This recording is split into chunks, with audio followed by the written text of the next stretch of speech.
20 ஆண்டுகளில் இல்லாத அளவுக்கு பெங்களூருவில் தண்ணீர் பஞ்சம் தலைவிரித்து ஆடுகிறது. இதனால் கார் கழுவ, தோட்டங்களுக்கு தண்ணீர் பாய்ச்ச குடிநீரை உபயோகித்தால் 5000 ரூபாய் அபராதம், பள்ளிகள் மூடல் என கர்நாடக அரசு பல்வேறு அதிரடி நடவடிக்கைகளை எடுத்துள்ளது. இந்தியாவின் ஐடி தலைநகரம் சிலிகான் வேலி, கார்டன் சிட்டி, ஏரிகளின் தந்தை என பல பெயர்களுக்கு சொந்தம் கொண்டாடும் பெங்களூரு நகரம் தற்போது தண்ணீர் தட்டுப்பாட்டால் தவித்து வருகிறது.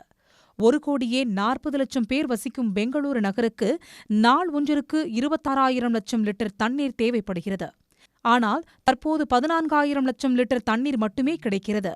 12,000 லட்சம் லிட்டர் பற்றாக்குறை ஏற்பட்டுள்ளதால் மக்கள் செய்வதறியாது திகைத்துப் போயுள்ளனர். இதற்கு பெங்களூரு மற்றும் அதன் சுற்றுவட்டார பகுதிகளில் மழை பொய்த்துப் போனதே காரணமாக கூறப்படுகிறது.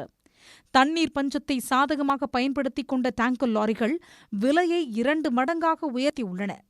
இதனையடுத்து கர்நாடக அரசு அனைத்து டேங்கர் லாரிகளையும் கையகப்படுத்த முடிவு செய்து புதிய திட்டத்தை அமல்படுத்த நடவடிக்கை எடுத்துள்ளது. ஆனாலும் டேங்கர் லாரிகளில் தண்ணீர் அதிக விலைக்கு விற்கப்படுவதாக மக்கள் கவலை தெரிவித்துள்ளனர். சாப்பாடுனா கூட எங்கன்னா ஹோட்டலில் கிட்டலாம் வாங்கி சாப்பிட்டுக்கலாம். தண்ணி தானே முக்கியம் எங்களுக்கு. ஒரு வாரத்துக்கு ஒரு முறை விட்டால் கூட பரவாயில்ல, எங்களுக்கு அது கூட இல்லை, தண்ணியே இல்லை. 1500 1600 அப்படி சொல்கிறாங்க லோடு கேட்டாக்கா. 2 days 3 days வெயிட் பண்ணோம் சார். அவங்க வரத்தில் தண்ணி இல்லை, எங்களுக்கு போர்வெல்ல நாங்கள் எங்களுக்கு எடுத்துன்னு வர கஷ்டமாக இருக்குன்னு 2 நாள் 3 நாள் பண்ணுறாங்க எடுத்துன்னு வரத்துக்கு.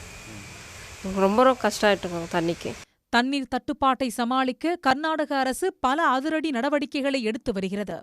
அந்த வகையில் வாகனங்கள் கழுவுவதற்கு, தோட்டங்களுக்கு பாய்ச்சுவதற்கு, கட்டுமான பணிகளுக்கு, நீரூற்றுகளுக்கு குடிநீரை பயன்படுத்த பெங்களூரு குடிநீர் வாரியம் தடை விதித்துள்ளது.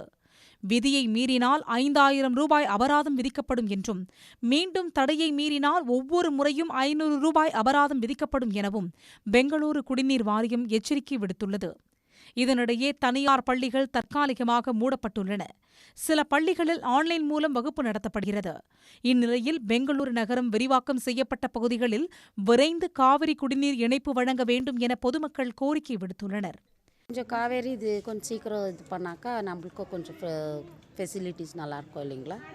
அவுட் ஆஃப் ரிங் ரோடு தான் அப்படின்னு சொல்லியிருக்கிறாங்க. ஆனால் இன்னும் அது ரொம்ப நாள் ஆயிடுச்சுங்க. 2 years பேக் சொல்லுந்து. ஆனால் இன்னும் வரலும் அது இன்னும் இந்த நம்ம ஏரியா சைடெல்லாம் ஏதோ வரலன்னு நினைக்கிறாங்க.